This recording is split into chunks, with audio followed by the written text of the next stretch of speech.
Cogitação é, do direito penal, o pensamento. Alguém que vai cogitar cometer um delito, ele ainda não praticou o delito. Não há pena para cogitação. Mas tudo começa com a cogitação de um crime. Nós estamos aqui nas cenas primórdias, em que culminaria um crime. O crime do nosso Senhor e Salvador Jesus Cristo. Se ficasse só no pensamento, Jesus não teria morrido. Trinitariano pelo qual Jesus deveria se entregar por nós, como prova de amor. De fato, irmãos, quais os atributos comunicáveis de Jesus Cristo em sua vida? Essa é a nossa pergunta de hoje. Ao ler esses 6 versículos, nós temos aqui alguns atributos comunicáveis da vida de Cristo. Atributos entende-se de qualidade. A qualidade de Cristo, esse Cristo que vem trabalhando de vila em vila, de cidade em cidade. Ele chega agora em Jerusalém trazendo, restaurando vida. Como está a sua vida hoje? O que você entende de vida? Seria vida a existência de anos que nós temos? Seria vida não ter nenhum problema de saúde? Seria vida na designação sociológica, corpo sã, mente sã? O que seria para você nessa noite a definição de vida? Esse atributo comunicado por Jesus, alguém que olha para a igreja, alguém que olha para a igreja do século XXI, consegue enxergar a nossa igreja, consegue te ver, e Jesus diz assim: haja vida. O que é vida para você? Life. What can? Vida. Louvor. O que vem a ser louvar a Deus?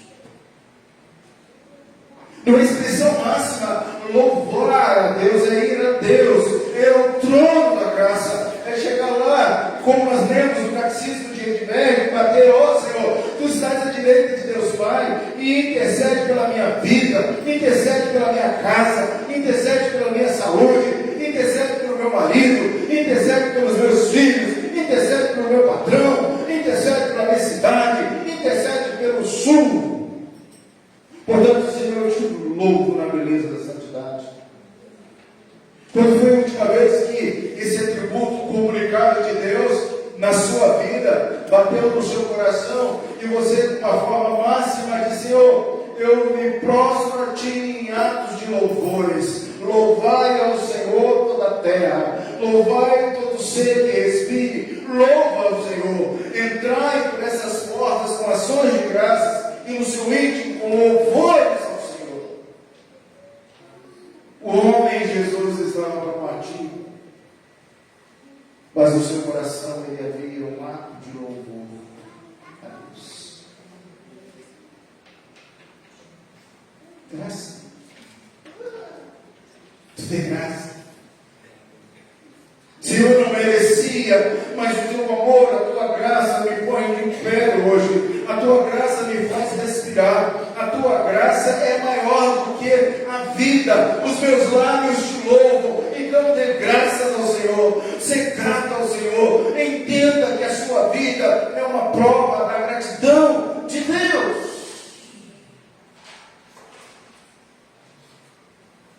Aquele homem tinha tudo, Jesus tinha tudo para não ser grato.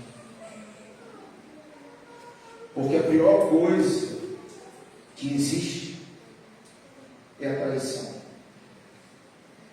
Quem já foi traído sabe o que é isso. A traição é uma dor imensurável. A traição é a quebra de uma aliança.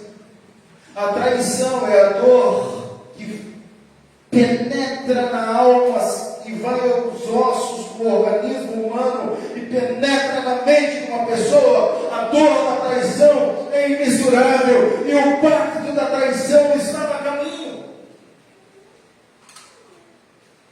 Jesus sabia que ele seria trocado por algumas míseras moedas.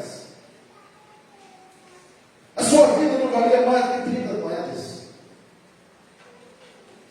Quanto vale o seu amor, seu respeito, sua família, sua dedicação, seu anos de vida conjugal? Quanto vale o seu interrelacionamento? Quanto vale o nosso amor, a nossa comunhão que é desfeita por uma traição?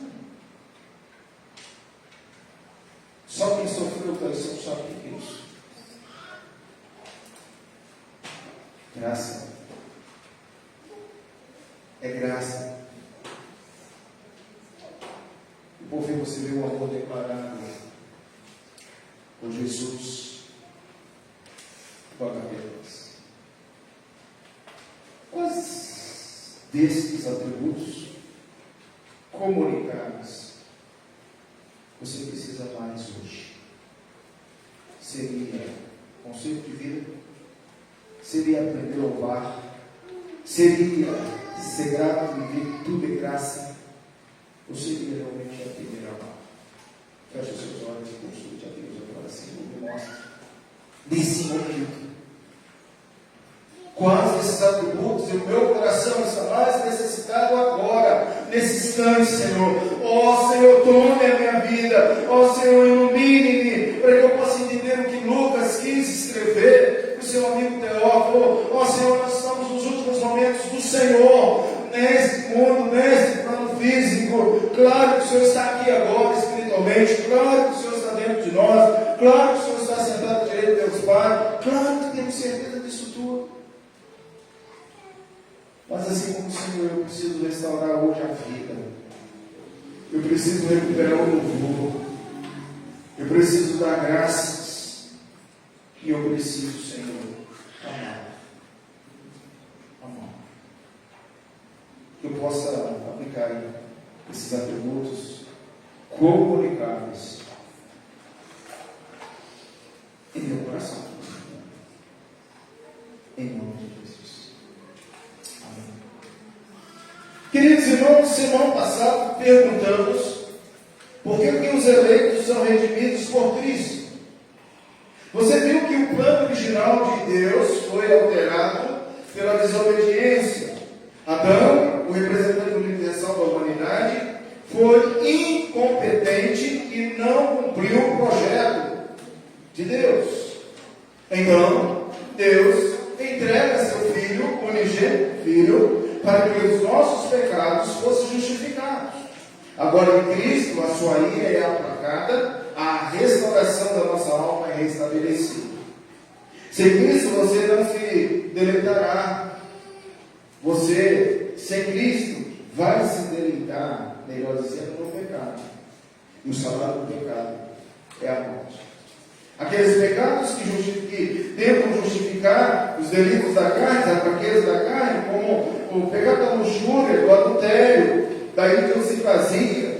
Isso tudo mostra uma característica fenomenal do pecado existente, do pecado original. E de fato, meus irmãos, não conseguiremos sem Cristo. Cristo é a vara que bate na moita de capim e mostra a nudez da sua consciência que deve ser tratada pelo Espírito Santo. Isso foi coisa de domingo passado. Hoje, o meu resumo nessa noite é: os homens são predestinados para a vida. Os seres humanos são predestinados para a vida, para o louvor, para a graça e para o amor.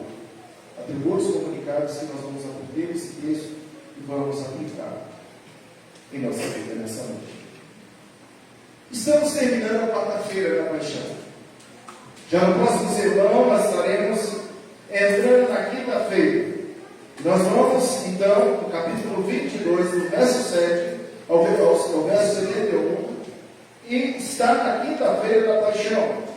Veremos então a noite de quinta-feira até as primeiras horas da sexta-feira, que precede a morte de Cristo. Deixa eu te perguntar, como é que você sabe qual é o seu coração? Como está o seu coração em relação ao sacrifício de Cristo e a ressurreição de Deus? Espero que seu coração esteja cada vez mais pegando fogo. Porque, irmãos, não existe nada mais precioso na nossa vida do que o sacrifício de Cristo, claro, mas também a sua ressurreição. E é para lá que nós vamos até terminar esse evangelho. Comecemos então a observar o que diz o versículo de número 1. Leia o texto, por favor, 22, verso 1. Estava próxima à festa dos pães ázimos, chamada Páscoa. Percebe, irmãos, que a teoria a qual Jesus teria sido crucificado na quinta-feira é uma falácia, é uma mentira, contraria os evangelhos. Mas há por aí pessoas que defendem que a crucificação de Cristo foi numa quinta e não numa sexta-feira. O dia em que o cordeiro era sacrificado era seguido por 7 dias das festas dos pães ázimos. Você lembra que essa festa vem do Velho Testamento.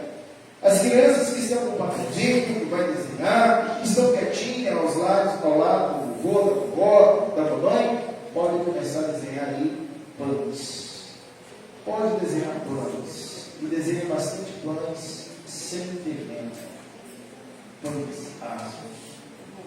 A festa dos pães ázimos simbolizava, meus queridos irmãos, que todas as famílias ali hebreias deveriam remover durante uma semana o fermento. O pão era sem fermento. E isso significava entrega total da sua casa, do seu lar, para que toda a impureza, todo o pecado fosse removido. Deixa eu dar aí uma boa sugestão para todos nós. Mês de maio. Consagre sua casa aos pés do Senhor no mês de maio. Tira um tempo de jejum. Tira o fermento da sua casa.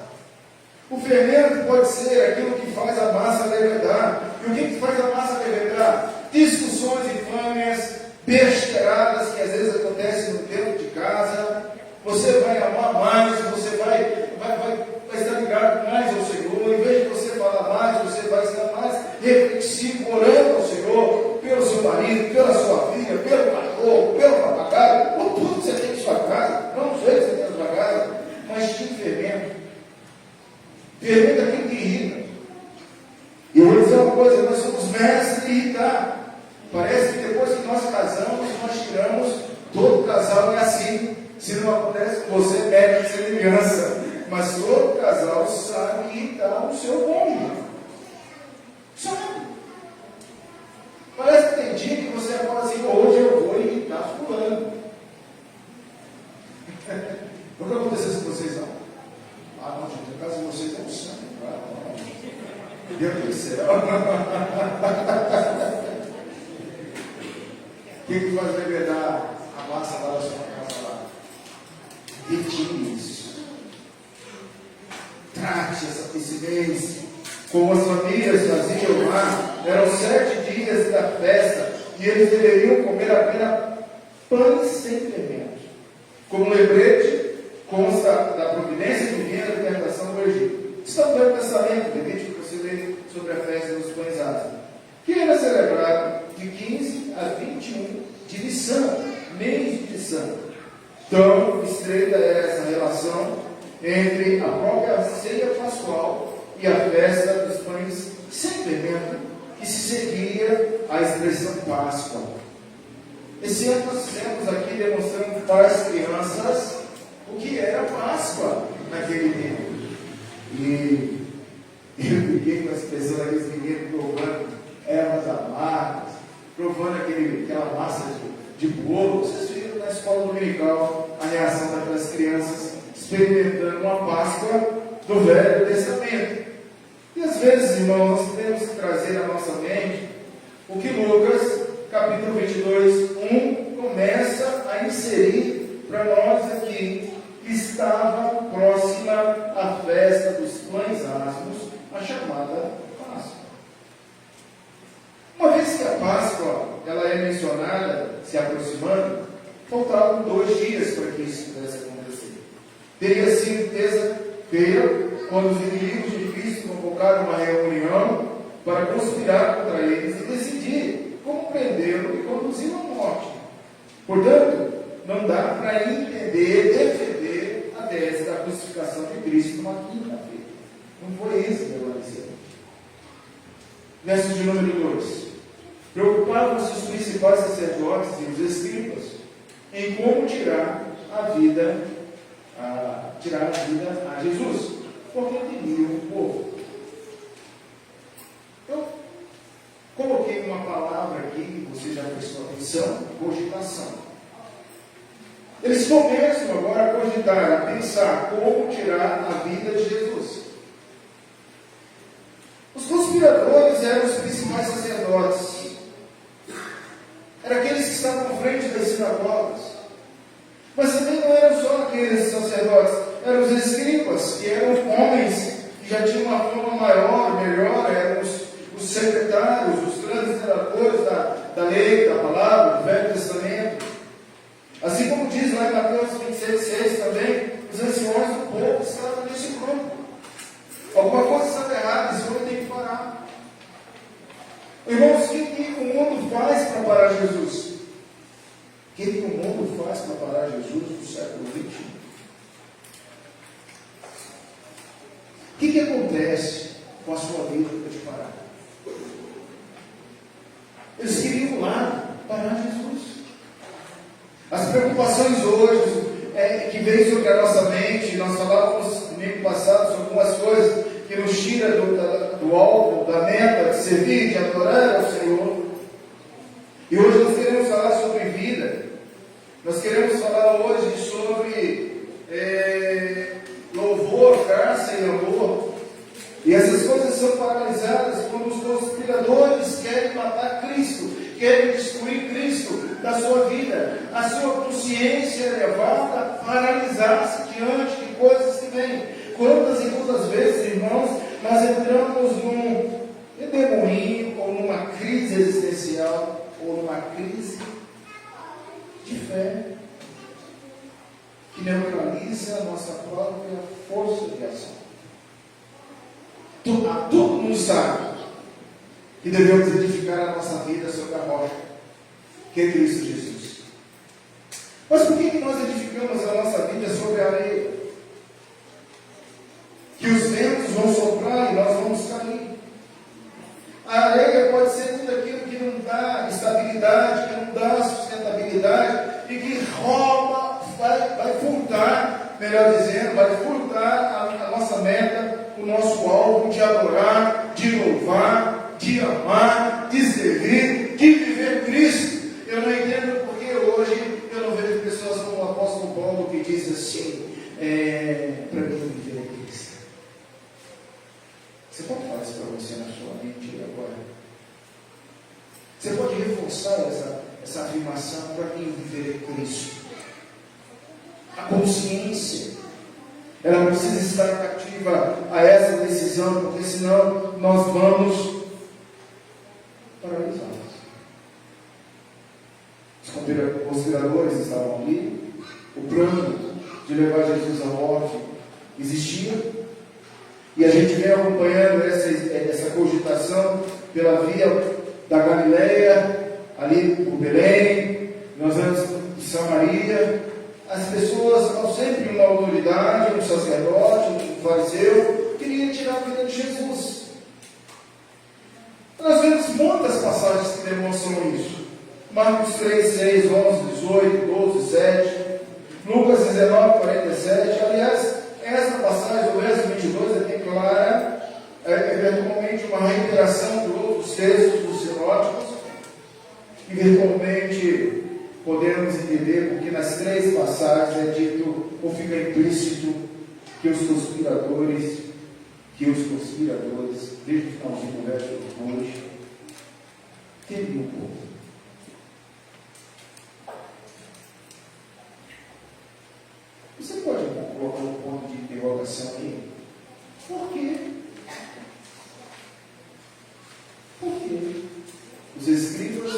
fariseus, saduceus, temiam o povo. Alguém já disse que o poder emana do povo. Isso te leva à democracia fragilizada brasileira. Alguém disse que a igreja reformada é reformada, sempre reformada, porque o princípio vital é o parecer do povo. Os ímpios dizem que a voz do povo, vox populis, é vox dei. Que mentira isso. Que mentira isso. A voz do povo é a voz de Deus. Olha que você já leu isso. Mas por que os principais sacerdotes temiam o povo? O que estava acontecendo ali era a festa da Páscoa. E você vai entender, queridos irmãos, que em Mateus 26, 57, os conspiradores se reuniram no palácio de Caifás, iriam responsabilizar Jesus pela trama. João 11, 47 e 53 parece apontar com outro fato, sentido. Sem dúvida, essa conclusão poderia ser correta, pelo menos com uma certa extensão. Caifás teria exercido um papel bastante relevante, em contrapartida à teoria que de trás, Caifás estava alguém chamado Anás. Caifás e Anás. Não seria justificado. Por quê? Porque eles temiam aquelas pessoas que eram discípulos de Jesus e que estavam para a festa da Páscoa. De toda a localidade iam pessoas para celebrar a Páscoa no Rio. Mendigos, coxos, cegos, discípulos que provaram da transformação da água em vinho,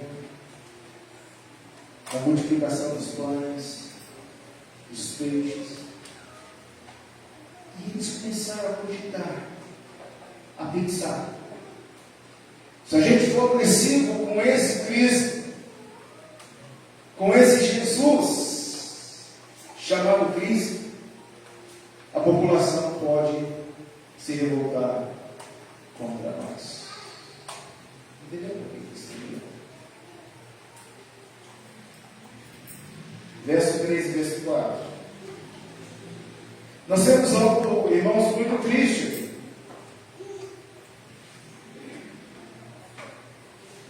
E talvez seja o coração desse contexto, desses 6 versículos, o 3 e o 4. Ora, Satanás entrou em Judas, chamado Iscariotes, que era um dos 12. E este foi entender-se com os principais sacerdotes, os capitães sobre ele, como lhes entregaria Jesus. A conexão com o contexto imediatamente precedente é muito estreita. Os inimigos de Cristo estavam buscando uma oportunidade para prendê-lo sem provocar motim. Veja também João 11, 57. Junta significa um problema propiciando-lhe voluntariamente a chance de lançar mão secretamente em seu inimigo. Isso sem estudo público. Existem umas verdades que a gente precisa falar aqui. Primeira coisa, irmãos, nós sabemos que Judas ele foi feito para isso, para entregar Jesus. Era o filho da bênção. Esse é fato. Porque senão Satanás não entraria em Judas. A sua vida é selada pelo Espírito Santo. A sua vida é protegida pelo Espírito Santo. Agora eu fico pensando, irmãos, por que muitos que dizem Senhor, Senhor, não entrarão no reino dos céus? Eu fico a pensar, irmãos, que muitas pessoas são armas de Satanás.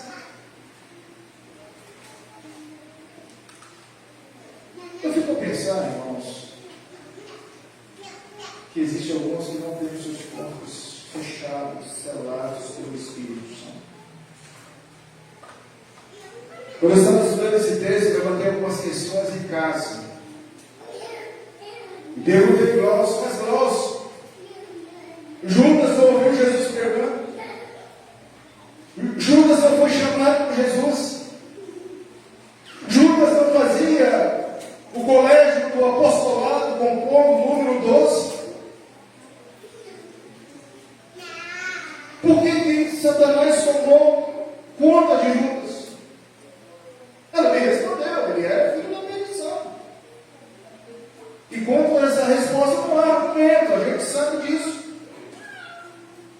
Mas quando as pessoas estão dentro das igrejas, irmãos, bebendo a palavra, louvando o Senhor, cantando, pregando, exortando, ensinando, tem cheiro de pastor, tem tira de presbítero, tem estilo de diácono, tem sede.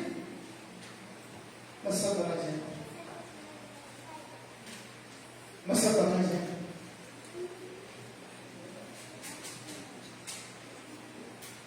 Você nunca perguntou se de fato você é do Senhor mesmo?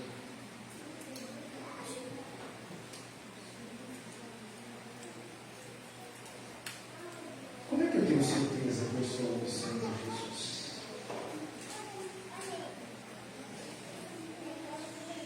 Eu posso nascer na igreja, eu posso ser simpatizante da fé,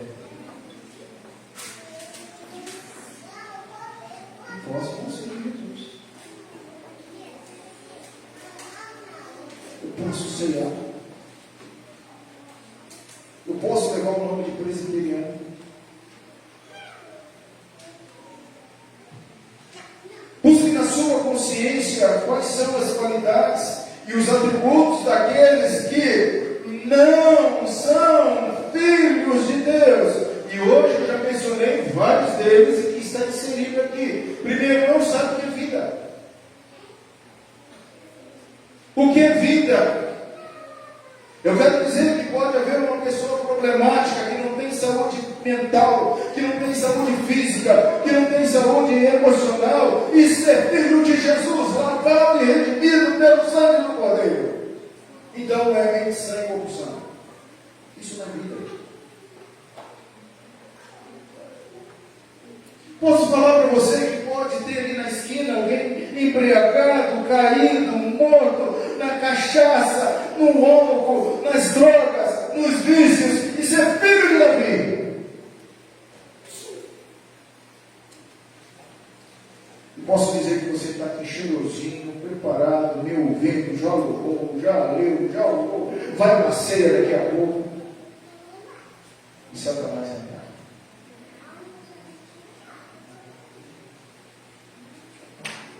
Ei, cristão, você tem certeza da sua salvação? Tem consciência da salvação? Já disse para Jesus: Jesus, toma o meu coração, eu me rendo a Ti, não a nós, Senhor, não a nós, Senhor, mas o Teu nome na glória. Você já rendeu-se ao Senhor e disse: Senhor, eu nasci de novo, o meu nome está escrito na vida, no livro da vida. Não exime Judas da sua responsabilidade de ouvir, de ver, de presenciar, de sentir o cheiro de Cristo, de sentar na mesa, de ser um traidor, de arquitetar a traição de Jesus. Colocamos tudo no caminhãozinho do filho da perdição. Você é um desgraçado mesmo, espírito da palavra, desgraçado sem graça. Você parou para pensar nisso? E isso me leva a olhar para dentro de mim, da minha consciência.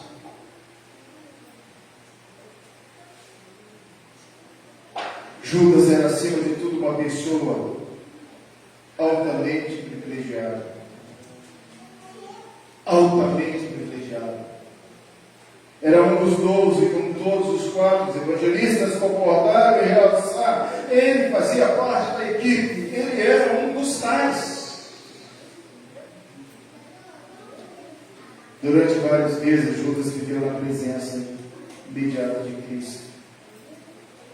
Ele comeu com Cristo. Ele bebeu com Cristo. Ele viajou com Cristo. Se eu fosse você, ele fala o versículo de número 3. Circulava essa palavra entrou. Que entre você o Espírito Santo, que entre você a graça, que entre você a vida, que entre você o louvor, que entre você o que mais? Que entre você, meu amado, querido irmão, que entre você o andar de Deus.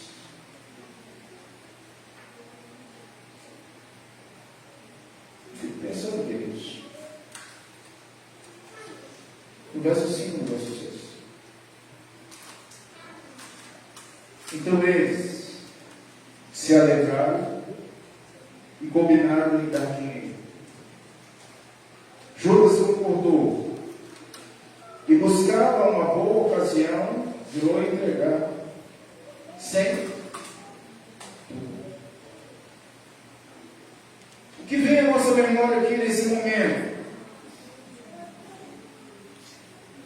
A cogitação estava caminhando para a prática do crime. Saiu do pensamento e agora vai para a prática. Vai para a consumação. Temos alguém que vai colocar esse projeto da morte de Cristo em prática. Você pode imaginar o que Jesus, conhecedor de todas as coisas, 100% Deus, ele pensou assim: poxa vida, quem vai me trair é um da minha equipe, é um dos 12.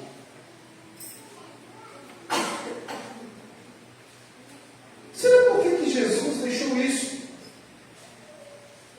Para que quando a gente lidar com a traição no meio familiar, a gente possa olhar para Cristo. Se seu marido te trair, se a sua esposa te trair, se o seu melhor amigo te trair, se alguém da sua família te trair, olhe para Cristo, a equipe, alguém que estava ali, trairia o mestre com um músculo santo, símbolo do beijo, da afeição, do respeito, do carinho, do amor.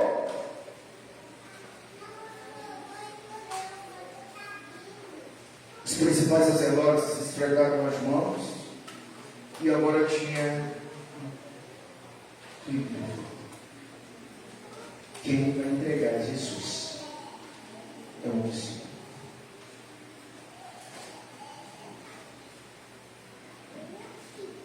Por que?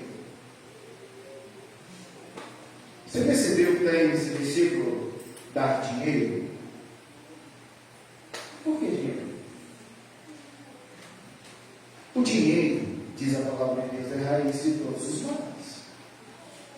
O dinheiro serve para comprar. Serve para comprar amizade, serve para comprar dinheiro. As pessoas fazem tudo por causa do dinheiro. Naquela sequência, vida, louvor, graça, amor.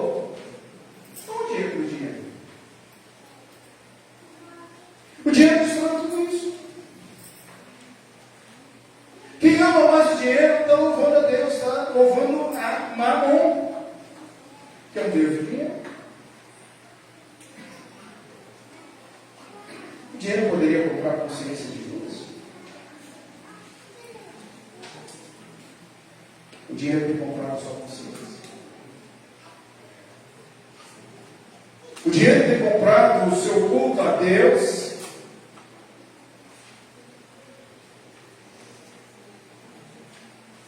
Estava tudo resolvido agora. Os principais sacerdotes, os capitões, da guarda, do templo, se deleitaram. Então o preço foi acordado e pago. E outra coisa, irmãos, se eles pagaram com antecedência, Judas não podia recuar. Você imagina que Judas deitado lá, em uma das suas simbioses, esperando esse momento, ele tenha pensado, puxa vida, o que eu fiz? O que eu fiz? Mas você já recebeu. Está preso. Não tem como voltar atrás. Em Mateus, irmãos, menciona a quantia em dinheiro do traidor que recebeu. E isso também era um cumprimento da profecia. E o Cristo seria vendido para essas moedas. Dentro desses versículos, você pode entender algo profundo para você. Primeiro, para a glória eterna, os homens que são predestinados para a vida, para o louvor da sua gloriosa graça, ele os escolheu em sua mera e livre graça e amor. É o que diz Romanos, capítulo 8, 30. E aos que predestinou, a esses também chamou. E aos que chamou, a esses também justificou. E aos que justificou, a esses também glorificou. 1 Pedro, capítulo 5, 10. Ora, Deus de toda a graça, que em Cristo me chamou a sua eterna glória, depois de ter sofrido por um pouco, ele mesmo vos há de aperfeiçoar, firmar, fortificar e fundamentar. E em Efésios capítulo 1, 5 e 6, nos predestinou para ele, para a adoção de filhos, por meio de Jesus Cristo, segundo o beneplácito de sua vontade, para o louvor da glória de sua graça, ele nos concedeu gratuitamente no amado Jesus, a fim de sermos para o louvor de sua glória, nós de antemão esperamos em Cristo. Estamos aqui, irmãos, vendo cenas finais de Cristo. E eu pergunto para você, quais os atributos que nós podemos perceber que Jesus deixou estampado aqui para nós? Vida, louvor, graça e amor. Seja que o projeto principal dos sacerdotes e escribas culminariam na realização do projeto intratrinitariano. Isso mostra, queridos, o projeto de Deus e o projeto daqueles homens. Para Jesus, ele concluiu o seu chamado. Para aqueles homens, eles não conseguiriam matar Cristo. Foi isso. Mesmo no início do projeto, nós podemos perceber que a expiação de Cristo pode ser percebida, e os sacerdotes, escribas, Judas também percebem, porque a livre e soberana vontade de Deus seria feita para que os seres humanos viessem ter vida. E eu espero que o seu conceito de vida seja a vida eterna, porque isso é o verdadeiro conceito. Vida eterna. E eu espero que a sua máxima expressão do seu ser seja louvor, graça e amor.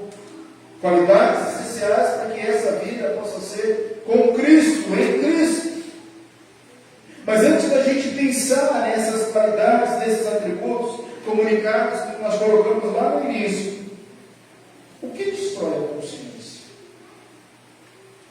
De que você foi criado para a vida eterna, de que você foi criado para louvar o Senhor, de que tudo é graça. Você consegue dizer, Senhor, graça. Não importa a circunstância que eu estou passando, eu não deixarei de te louvar. O Senhor é tudo na minha vida. Isso é graça. O que destrói a consciência? Só tem uma resposta: pecado. O pecado que teima em seduzir e buscar essas qualidades. Quais qualidades? Vamos falar? Vida. Vamos lá? Vida. Louvor. Graça. E amor. Vamos lá? Esses atributos você precisa colocar no seu coração, porque mesmo no finalizar aqui, no início da continuação da morte de Cristo, ele transmite isso para nós. Vamos lá? Vida, louvor, graça e amor. Coloque isso. Sabe o que destrói isso? Pecado.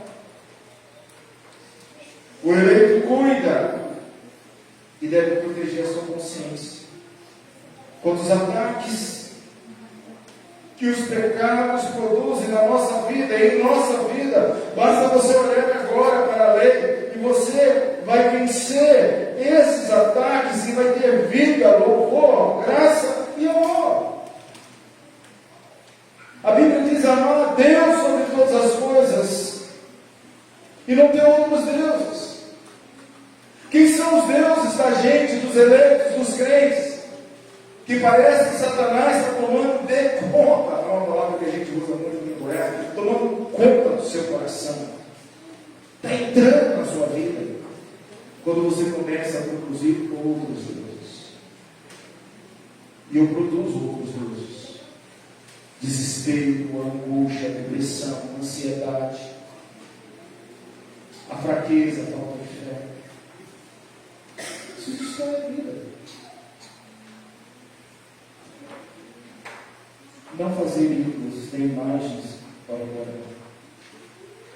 Quando nós fabricamos ídolos e adoramos outros ídolos, o louvor é destruído. Não há um perfeito louvor, porque o meu louvor agora é aquilo que eu fabriquei. São os problemas da minha alma, os defeitos interior que eu ainda não confessei ao Senhor. Confesse ao Senhor um propósito, um projeto. Confesse ao Senhor algo que é destrutivo na sua vida, na sua mente, no seu coração, um complexo, seja ele de superioridade ou inferioridade. Para com isso, moço. Você não é superior nem inferior a ninguém. Você não tem que estar provando a ninguém que você é melhor do que o outro, que é o tal. Jesus te ama do jeito que você é, e por você Ele deu a vida eterna. Então, pare de fabricar ídolos que está na sua cabeça, que você está criando para você. Isso vai te matar. Não tome o nome de Deus, irmão. Isso é amor. Não tome o nome de Deus. Ah, meu Deus, ah, meu Deus, ah, meu Deus, ah, meu Deus. Para com isso. Ele é o teu Deus, de todo o teu coração, de todo o teu entendimento. Isso é amor. Imagine seu parceiro, seu cônjuge. Ou imagine seu filho, ou seu neto. Toda hora ele falando para você: vovô, eu te amo. Passa 5 minutos: vovó, eu te amo. Imagine seu marido toda hora dizendo: eu te amo, eu te amo, eu te amo, eu te amo. Você vai fazer alguma coisa? Você vai falar. Eu tenho certeza que você vai desconfiar de alguma coisa. Porque, meu irmão, quem ama não fica falando: eu te amo, eu te amo, eu te amo. Quem ama, ama. Se não ama Deus desse jeito, dessa forma,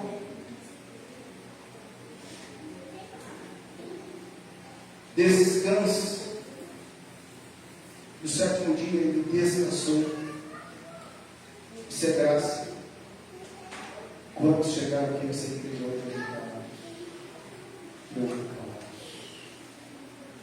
diga para a sua consciência: descanse.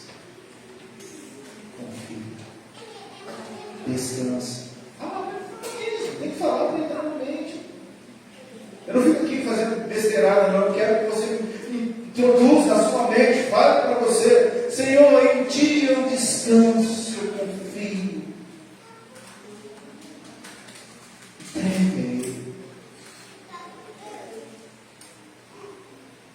Eu poderia olhar os outros mandamentos, as outras leis: honrar pai e mãe, não matar, não cometer adultério, não furtar, não dar falso testemunho contra o seu povo, o seu próximo. Então você vê: honrar pai e mãe é vida. Quem honra o pai, honra a mãe é vida.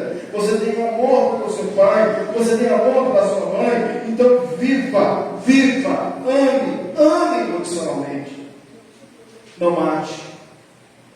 Se vira. Eu mato as pessoas sem tirar o sangue daquelas pessoas. Eu mato com meu pensamento. mato com uma palavra maldita, eu mato com um gesto. Quantas pessoas estão mortas? Primeiro eu não segurei a minha língua. A minha língua não foi um leito. A minha língua foi a fornalha do outro fogo. Eu falei mais do que eu devia.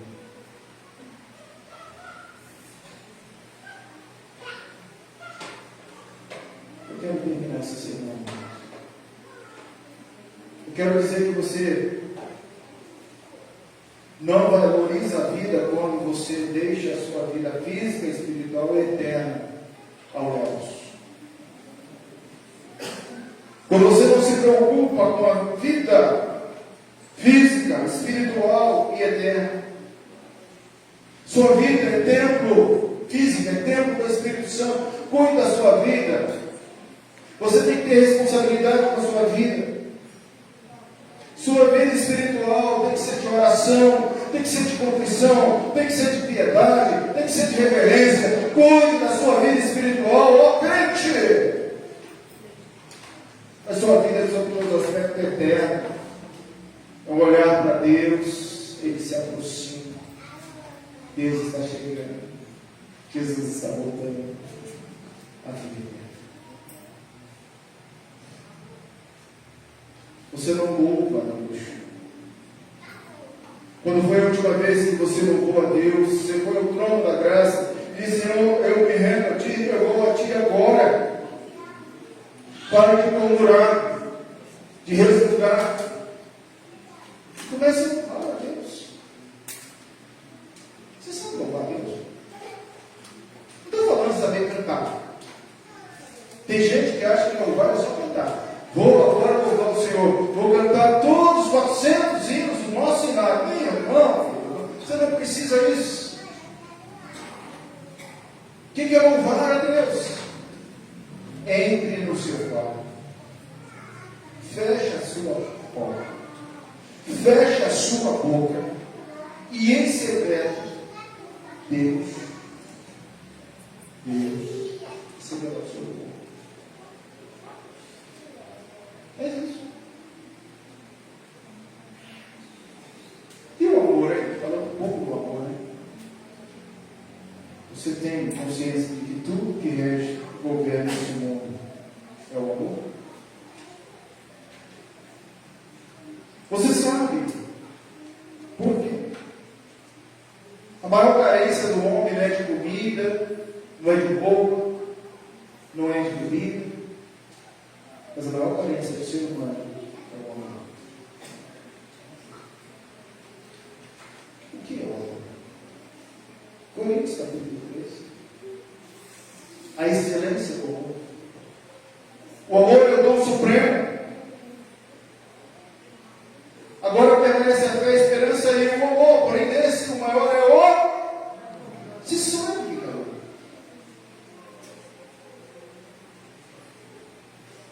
O amor é o dom supremo por Deus.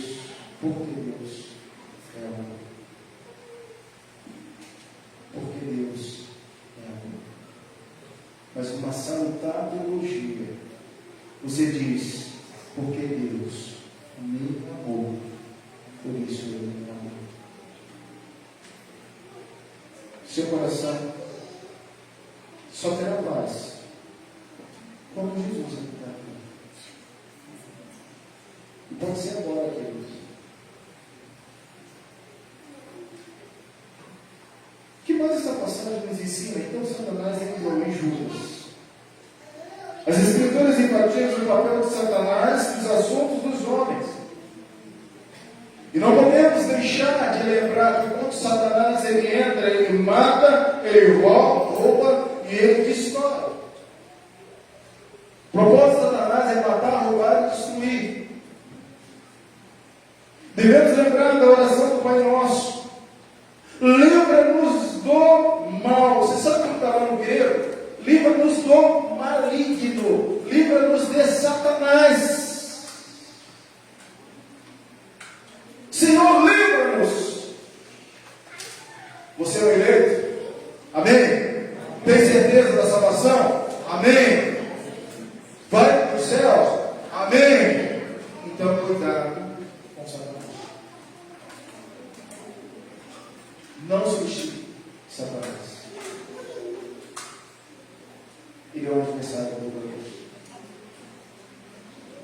últimas palavras desse texto.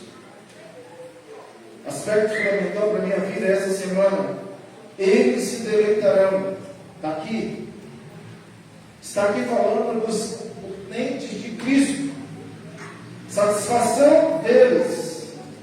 Não bastasse a liturgia dos principais sacerdotes e escribas religiosos, eles endossam com todo prazer o projeto perverso. O coração deles estava longe das coisas que nós falamos hoje, dos atributos comunicados hoje.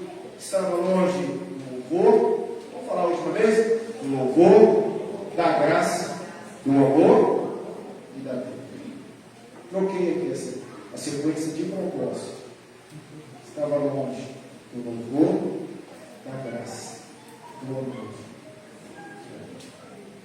Feche os seus olhos agora e consulte a Deus. Senhor, esses atributos comunicados, desses atributos comunicados, eu preciso mais desse. Fale com Deus.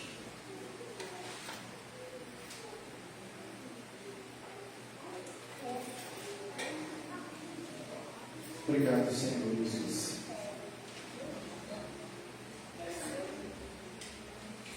Esse projeto de cogitação da sua volta. O Senhor traz algumas lições importantes para nós. Atributos comunicados. Precisamos mais, ó Deus, louvá-lo, bendizê-lo. Precisamos mais entender que a nossa vida, ela não é nada diante da tua graça. A tua graça é melhor do que a vida. Tudo é graça, Senhor. Precisamos entender, ó Pai, que foi pelo teu amor inefável que hoje nós temos a vida. Toma esses irmãos queridos, prepara-nos para a ceia, Senhor. Se há alguma manchinha, alguma coisa, Senhor, colocamos diante de Ti. Restitui hoje, Senhor, a fé, a alegria, o amor, a constância, a certeza, a dedicação desse irmão, dessa irmã. Porque é tudo isso que nós queremos. Te adorar, te louvar, te bendizer. Obrigado, Jesus, pela vida eterna. Amém e amém. Deus abençoe. Vamos cantar dois cânticos com o Ministério de Cântico, depois nós vamos passar para cima. Vamos louvar o Senhor.